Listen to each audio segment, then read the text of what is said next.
अगर बताई जा सकती है तो प्रबंधक महोदय से मेरी प्रार्थना और अपील है, अगल बगल वाले विद्यालय को ये जरूर बताएं जो गलत तुम काट रहे हो। धन्यवाद कहना चाहता हूँ। वास्तव में गणतंत्र दिवस के बारे में मैं सिर्फ 2 शब्द कहूंगा, लेकिन आज किस भाषा किन शब्दों में इस विद्यालय कमेटी की हम तारीफ करें, ये मेरी समझ नहीं है।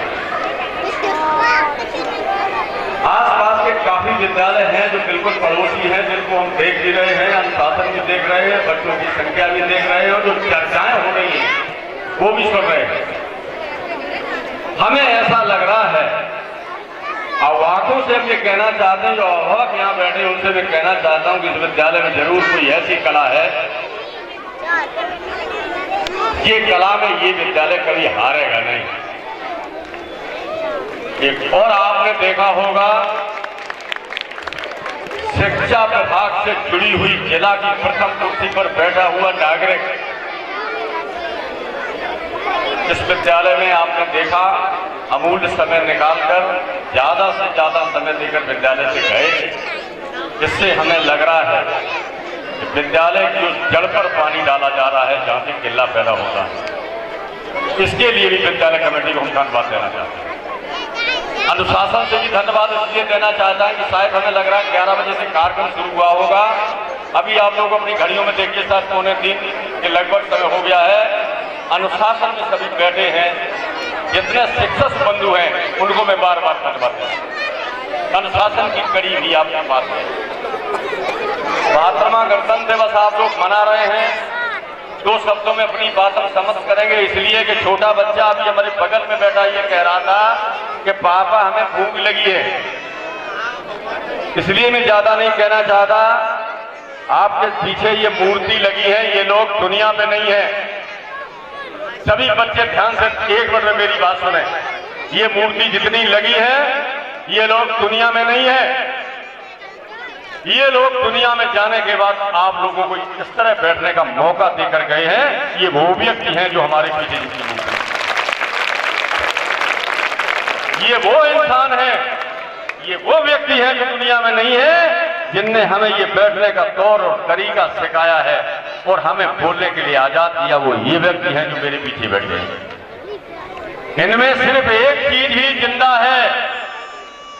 इतनी मूर्तियों में ध्यान से देख लें सभी विद्यार्थी, इसमें एक ऐसी मूर्ति जिंदा बैठी हुई है जो सीधी तुमसे जुड़ी है, जो बिल्कुल बगल में है। ध्यान से देखें आप, एक मूर्ति बगल में लगी है जो सीधी बच्चों से सीधी जुड़ी है।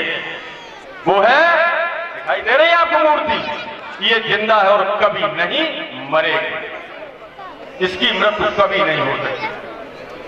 ये लोग हमें ये वक्त देकर गए जो हमारे पीछे बैठे।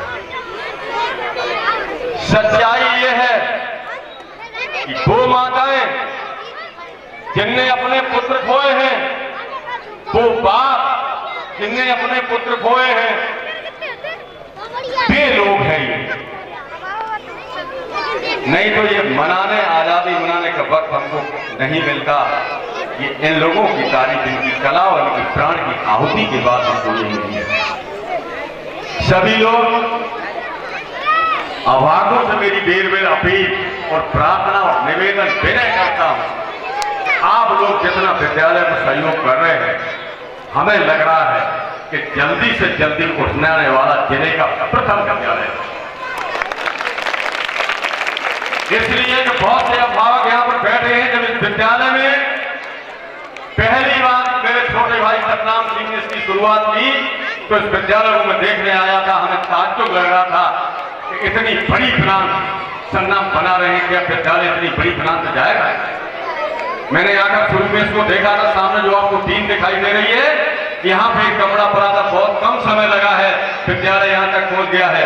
अभिभावकों से मेरी फिर अपील है और फिर प्रार्थना है, अगर आप लोग सहयोग विद्यालय में इसी तरह करते रहे तो बहुत जल्द दिनों में जो डीएफओ साहब कहकर के गए हैं वो समय भी नजदीक आ जाएगा और उत्तर प्रदेश की प्रथम श्रेणी में सूची में इस विद्यालय का नाम जाएगा। अगर अनुशासन में विद्यार्थी बने रहे अभिभावक मदद करते रहे, प्रबंधक कमेटी ठीक काम करे, पूरा भरोसा है। तो सरनाम ने इस चीज का संकल्प लिया, हमें कई बार अकेले में बात होती है। अभी मैं बगल में बैठा था, जब यहाँ चर्चा हो रही थी, मैंने यही चर्चा की कि सरनाम सही बताइए, ये बच्चे आप कहाँ से लाए? तो उन्होंने हंस के हमसे कहा कि भैया ये तो आशीर्वाद है, ये इसकी कृपा है, मेहनत कर रहे हैं, आप लोगों का सहयोग है। मैं अपनी बात समाप्त कर देना चाहता हूँ, एक लास्ट बात कहना चाहता हूँ प्रबंधक कमेटी और शिक्षक बंधुओं से। विद्यालय में पढ़ाई अंदर हो या ना हो, लेकिन बाहर से अगर अनुशासन दिखाई देगा तो विद्यालय का नाम रोशन होने से कोई रोक नहीं है। अनुशासन जहां होगा वहीं सब, अनुशासन बहुत जरूरी है। आपने देखा होगा विद्यालय, तुम्हारे पड़ोसी विद्यालय में नकल होती, पीछे मोहरा, पिताजी पीछू टंगे और लड़का भीतर कुर्सी बैठे। पिताजी खिड़कियां टंगे, एक नंबर कर लो, जो 2 नंबर और ले ले। पिताजी टंगे हैं और बच्चा परीक्षा दे रहा है, ऐसा मैंने देखा। ऐसी स्थिति इस विद्यालय में नहीं आना चाहिए। ये प्रबंधक कमेटी से मेरी अपील है। आपकी मेहनत, आपकी लगन, अभिभावकों का सहयोग, क्षेत्र का सहयोग विद्यालय को विकास की तरफ ले जाएगा। मैं ज्यादा न कहकर की बात इसलिए समाप्त करता हूँ, संचालक महोदय